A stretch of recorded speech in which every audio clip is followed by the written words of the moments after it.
Hey folks, we're going to go through the list of the best dropshipping niches for Q4. Let's not waste any time. Hit that like button, hit that subscribe button, and let's go. So the first one is fashion. Now fashion is a great niche for Q4 because everybody likes gifting clothes and everybody likes fashion discounts. Now bear in mind, dropshipping clothing is not recommended for beginners because there's a lot to take into account. There's a lot of moving parts. You've got to take into account size differences. If you're ordering from places like Europe, US and China, you've got to take into account size differences if, for example, you were selling to the UK. So you've got to keep that in mind. The second one is toys. Now, no doubt toys are going to be a popular niche in Q4 because, of course, you've got Christmas.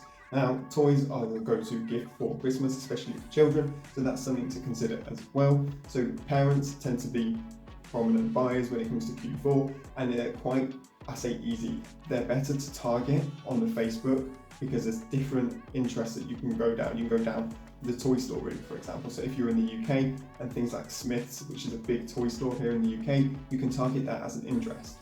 You can also target audiences that have been known to have children. So you can target an audience and then put parents and then put the age of their child, because people share that kind of information on Facebook. And there's a lot of information for you to be using. There's a lot at your disposal for the Facebook audience insights. So make sure you use that, and yeah, definitely go down the toys route if that's something that interests you. The third one is passion or hobbies. Now this is kind of a cop-out because I've kind of included a lot of niches in this one niche, but if you think there's a passionate hobby that either you yourself are passionate about, maybe a member of your family, things like fishing, things like skateboarding, things like cycling, any kind of sports could be a passionate hobby, and then you can go down that route. Now I'd recommend, if you are going down the passionate hobbies route, to actually have a passion in that niche, to have a invested interest in that niche, because you're going to be more knowledgeable about it. You're going to have the upper hand, you're going to have an unfair advantage, so make sure you're using it. It's great if you're in the passionate hobby niche, especially towards Christmas, because people who have family members or friends that are interested in those hobbies look for gifts related to those hobbies.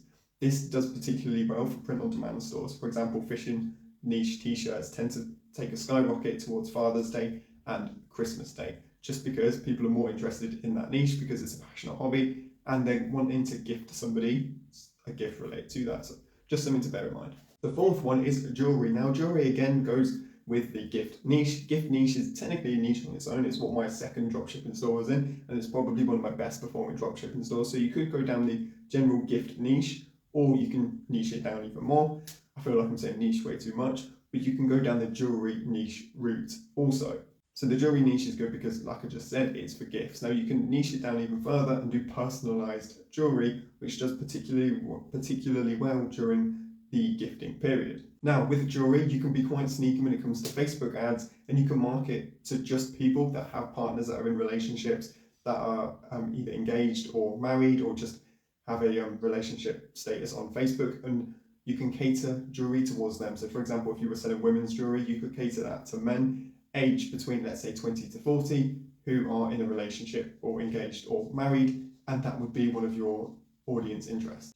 The fifth one is pets. Now pets is another great niche, similar to the toy niche, because people tend to buy their pets presents, and people will buy people presents for their pets. So it's a great niche to be in, especially if you already like pets and dogs, cats and things like that. If that's something that you're interested in as a person, as a hobby, maybe you like dog walking, dog sitting and things like that, then you can definitely go down this route.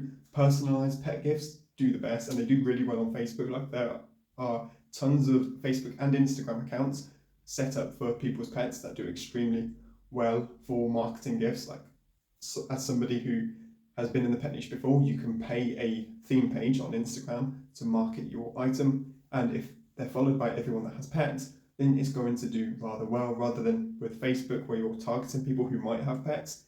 If you're getting somebody that has an Instagram page followed by dog owners and dog lovers, then you know that 90% roughly are going to own a dog, or at least know somebody that owns a pet, and then you can target that audience with your product.